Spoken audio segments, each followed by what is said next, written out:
നമ്മൾക്ക് വീട്ടിൽ തോരനായിട്ട് ഉപയോഗിക്കാൻ പറ്റിയ ഒരു ചെടിയാണ് ഇന്ന് നിങ്ങളെ പരിചയപ്പെടുത്തുന്നത്. ഇതിൻ്റെ പേരാണ് പൊന്നാരി വീരൻ.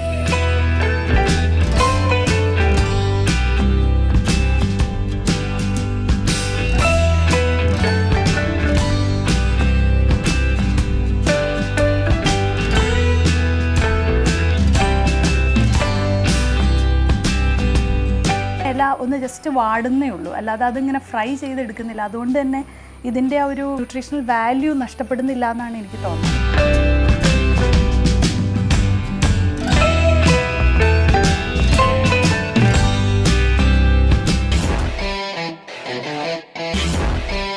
നമ്മൾക്ക് വീട്ടിൽ തോരനായിട്ട് ഉപയോഗിക്കാൻ പറ്റിയ ഒരു ചെടിയാണ് ഇന്ന് നിങ്ങളെ പരിചയപ്പെടുത്തുന്നത്. ഇതിൻ്റെ പേരാണ് പൊന്നാരി വീരൻ. പൊന്നാരി വീരൻ എന്ന് പറയുന്ന ഈ ചെടി കൊണ്ട് എൻ്റെ അമ്മ ഒരു തോരൻ വെക്കാറുണ്ട്. ഇത് ഒത്തിരി ഔഷധ ഗുണങ്ങളുള്ള ഒരു ചെടിയാണ്. ഇതിൻ്റെ എല്ലാ ഭാഗങ്ങളും തന്നെ ആയുർവേദത്തിൻ്റെ മരുന്നിന് വേണ്ടിയിട്ട് ഉപയോഗിക്കാറുണ്ടെന്നാണ് പറയുന്നത്. അപ്പോൾ ഇത് വെച്ചിട്ട് എങ്ങനെ തോരൻ വെക്കാം എന്നുള്ളത് ഞാൻ എൻ്റെ അമ്മ വഴി നിങ്ങൾക്ക് കാണിച്ചു തരാം. പൊന്നാരി വീരൻ ഇവിടെ മുറത്തിലായിട്ടുണ്ട്. അപ്പോൾ ഇനി നമുക്ക് ഇതിൻ്റെ ഇലകളൊക്കെ എങ്ങനെയാണ് ഉതിർത്തുന്നത്, അത് അരിയുന്നതൊക്കെ അമ്മ കാണിച്ചു തരും. അപ്പോൾ ഇതെങ്ങനെയാണിത് ഉതിർത്തുന്നതെന്ന് പറയുമോ? ഈ പൊന്നാരി വേരിൻ്റെ മൂത്ത ഇലകൾ കൊള്ളില്ല, ഈ ഇളം ഇലകളാണ് ഇങ്ങനെ ഉതിർത്തി എടുക്കണം. അതിൻ്റെ ഡയറക്ഷൻ അങ്ങനെ ഉണ്ടാവും. ഇങ്ങോട്ട് ഇങ്ങനെ പതുക്കെ പതുക്കെ പതുക്കെ ഇങ്ങനെ ഊർത്തി എടുക്കണം. അതിങ്ങനെ അടുക്കി കയ്യിൽ പിടിക്കണം. ഉണ്ടോ ഇങ്ങനെ അടുക്കി അടുക്കി എടുത്താൽ അരിയാൻ എളുപ്പമുണ്ട്. ഓരോ ബ്രാഞ്ചിൻ്റെ ഓരോ ഏതളേന്ന് ഊർത്തിയെടുക്കണം. നമുക്ക് അത്ര വലിയ പൂവിടാനൊന്നുമില്ല കേട്ടോ, പെട്ടെന്ന് തന്നെ ഇത് തീർന്നല്ലേ. പൂവിടാനൊക്കെ ഇതിൻ്റെ പൂവ് പിള്ളേർ അന്നൊക്കെ ഞങ്ങൾ പറക്കുമായിരുന്നു. ഇതിന് മഞ്ഞ കളറാണോ ഇതിൻ്റെ പൂവ്? മഞ്ഞ കളറാണ്. അപ്പോൾ ഇത്ര എടുത്താൽ മതി, മറ്റേതെല്ലാം മൂത്ത ഇലകളായിരിക്കും. ഇനി ഇതെല്ലാം കൂടെ കൂട്ടി പിടിച്ചിട്ട് എനിക്ക് കട്ടിംഗ് ബോർഡിൽ പറ്റുള്ളൂ, അമ്മ തന്നെ ആയിരുന്നു, എൻ്റെ കൈ മുറിയും.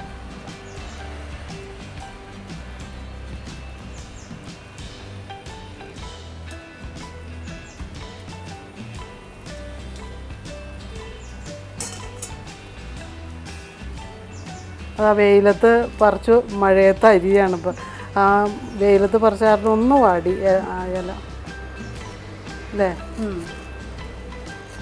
ഇപ്പോൾ പുറത്ത് നല്ല മഴയാണ്.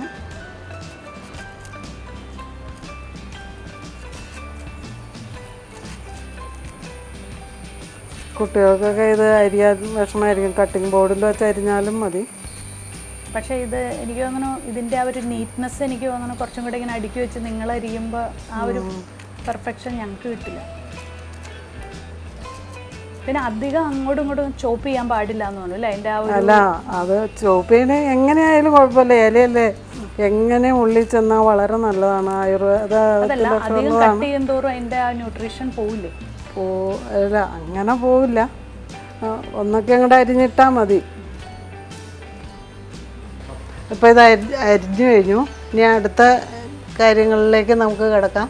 ഇത് നമ്മളുടെ ഈ ഒരു ഇല നന്നായിട്ട് അരിഞ്ഞ് എടുത്തിട്ടുണ്ട്. അപ്പോൾ ഇനി ഇതിൻ്റെ തേങ്ങയും അതുപോലെ തന്നെ തോരൻ വയ്ക്കാനുള്ള കുറച്ച് ഇൻഗ്രീഡിയൻസും കൂടി ഉണ്ട്. അപ്പോൾ അത് നമുക്കൊന്ന് അടുക്കളയിലേക്ക് കിടക്കാം.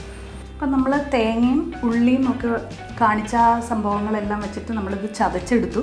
ഇനി നമ്മളിത് തോരനായിട്ട് മിക്സ് ചെയ്യാൻ പോവാണ്. അപ്പോൾ ആദ്യം നമ്മൾ കടുക് വറുക്കുമല്ലോ. കടുക് വറുത്തിട്ട് നമുക്ക് നോക്കാം. കടുക് വറുക്കാം. കടുക് വറുക്കാൻ വേണ്ട സാധനങ്ങൾ കാണിച്ചല്ലോ. നമുക്ക് ഗ്യാസ് ഓൺ ചെയ്യാം. കടുക് വറുക്കാനുള്ള സാധനങ്ങൾ.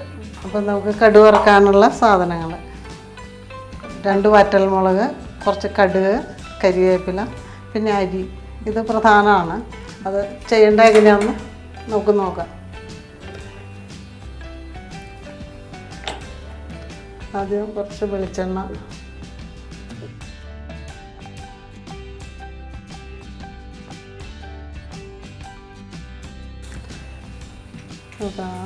ആദ്യം കടുകിടാം.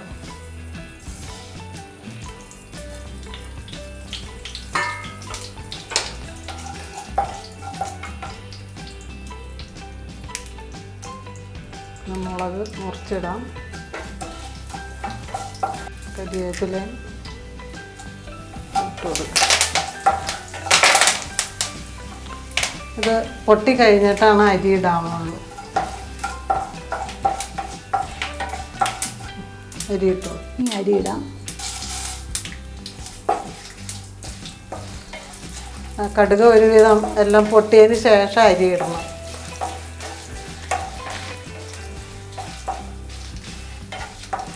അതൊരു ചുമന്ന് വരുമ്പോൾ അരി വറുത്ത് ചുമന്ന് വരുമ്പോഴാണ് നമുക്ക് അരപ്പ് ചേർക്കേണ്ടത്. ഓ, അതിന് അരപ്പ് ചേർക്കണം അല്ലേ? തേങ്ങ അരപ്പ് ചേർക്കാറായോ? ഇനി തേങ്ങ. ഇപ്പോൾ ഒരുവിധം ചുമക്ക് അരി ആയി കഴിഞ്ഞു. ഇനി നമുക്ക് തേങ്ങ ഇതിലേക്ക് ഇടാം. തേങ്ങ ചതച്ചെടുത്താൽ മതി, അപ്പോൾ ഒത്തിരി അരയാൻ പാടില്ല. ഒന്ന് മിക്സിയിലൊന്ന് കറക്കിയെടുത്താൽ മതി. ഒന്ന് ഇളക്കിയതിന് ശേഷം ഇലയും കൂടെ ഇട്ട് കൊടുക്കും. അധികം തേങ്ങ വറക്കണ്ട.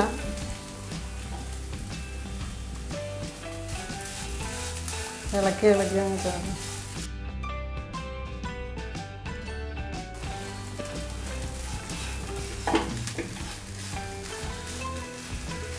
ഇളക്കാൻ എളുപ്പത്തിനാണ് അങ്ങനെ ഇടുന്നത്. അല്ലെങ്കിൽ ഒന്നിച്ചിട്ട് ഇളക്കിയാലും കുഴപ്പമില്ല.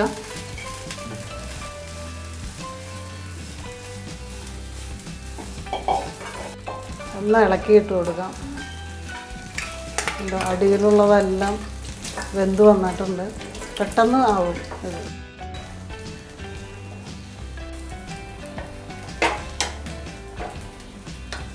തീ കുറച്ച് വെച്ചിട്ട് ഒന്ന് അടച്ച് വെച്ച് 2 മിനിറ്റ് കഴിഞ്ഞാൽ തോരൻ ശരിയാവും. നമുക്കിതൊന്ന് പതുക്കെ തുറന്ന് നോക്കാം അല്ലേ? ആ,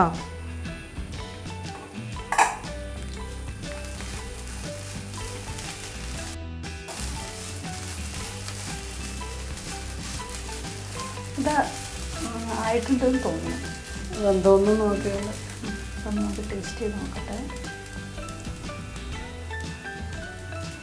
ഉണ്ടോ? എനിക്ക് തോന്നുന്നു ഇത് സ്റ്റൗ ഓഫ് ചെയ്തിട്ട് ഒന്ന് പൊത്തി തന്നെ ഇരിക്കുന്നതായിരിക്കും നല്ലത് അല്ലേ? വേവ് കുറവാന്ന് തോന്നുവാണെങ്കിൽ 2 തുള്ളി വെള്ളം തളിച്ചിട്ട് ഒന്നുകൂടെ അടച്ചു വെച്ചാലും മതി. ഇല്ല, ഇത് അടച്ചു വെക്കുമായിരിക്കും. മറ്റുള്ള ചീര പോലെ വെള്ളാംശം അത്രയില്ല ഇതിന്. അതുകൊണ്ടാണ് ഡ്രൈ ആയിട്ടുള്ളത്. അത് കാരണം നല്ല ഉതിർന്ന് കിടക്കുകയാണ്. ഓക്കെ, അപ്പം നമുക്ക് സ്റ്റൗ ഓഫ് ചെയ്യാം. എന്നിട്ട് നമുക്കൊരു പാത്രത്തിലേക്ക് പതുക്കെ ഇതൊന്ന് ചൂടാറി കഴിഞ്ഞിട്ട് സെർവ് ചെയ്യാം.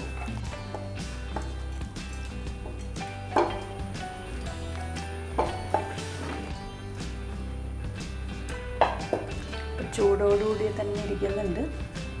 അപ്പം ഞാൻ വളരെ അക്ഷമയോടുകൂടി ഇത് ടേസ്റ്റ് ചെയ്യാനായിട്ട് ഇരിക്കുകയാണ്. അപ്പം നമ്മൾ നേരത്തെ കുറച്ച് പ്രോസസ്സൊക്കെ കഴിഞ്ഞ് നമ്മളുടെ പൊന്നാരി വീരൻ ഇങ്ങനെ തോരനായി നമ്മുടെ മുമ്പിൽ ഇരിക്കുകയാണ്. അപ്പോൾ ഇതിൻ്റെ ഒരു നമ്മളൊക്കെ യൂഷ്വലി തേങ്ങ ഇടുന്നത് അവസാനമാണ്. പക്ഷേ അമ്മ ചെറുപ്പം തൊട്ട് ഞാൻ കാണുന്നത് കടുക് വറുത്ത് കഴിഞ്ഞ് ഈ തേങ്ങ ചതച്ചത് ആദ്യം ഇട്ടിട്ട് പിന്നെ ഇല ഒന്ന് ജസ്റ്റ് വാടുന്നേ ഉള്ളൂ, അല്ലാതെ അതിങ്ങനെ ഫ്രൈ ചെയ്തെടുക്കുന്നില്ല. അതുകൊണ്ട് തന്നെ ഇതിൻ്റെ ആ ഒരു ന്യൂട്രീഷണൽ വാല്യൂ നഷ്ടപ്പെടുന്നില്ല എന്നാണ് എനിക്ക് തോന്നാറ്. അപ്പം ഞാൻ കൂടുതൽ പറയുന്നതിന് മുമ്പ് ഒന്ന് ടേസ്റ്റ് ചെയ്യട്ടെ.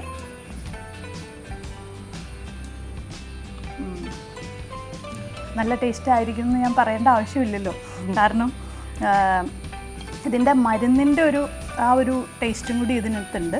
അതിൻ്റെ ഒരു പ്രത്യേക സ്വാദ് വരും അതിന്. പിന്നെ എനിക്കറിയില്ല നിങ്ങൾക്ക് ഈ ശബ്ദം കേൾക്കാൻ പറ്റുന്നുണ്ടോയെന്ന്, കാരണം ആ അരി കടിക്കുമ്പോൾ ഉള്ളൊരു നമ്മുടെ കറുമുറു ശബ്ദം ഉണ്ട് ഇത് കഴിക്കുമ്പോൾ. കാരണം മുഴുവൻ നല്ല പോലെ അരി ചേർത്തേണ്ടായിരുന്നു അല്ലേ?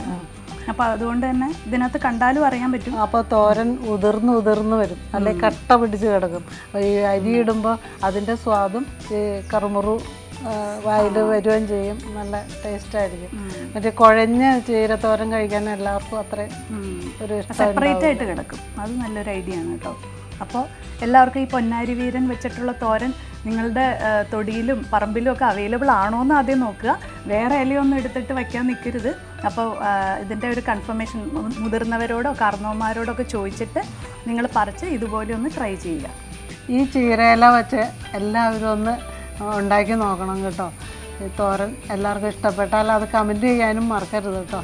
അപ്പോൾ നമ്മളുടെ ഈ ഒരു ഇങ്ങനത്തെ വളരെയേറെ പോഷകഗുണമുള്ള ഔഷധ ഗുണമുള്ള പല ഇൻഗ്രീഡിയൻസും വെച്ചിട്ട് ഇനിയും നമുക്ക് പല പല എപ്പിസോഡുകളിലൂടെ ഇനിയും കാണാം. നമസ്കാരം.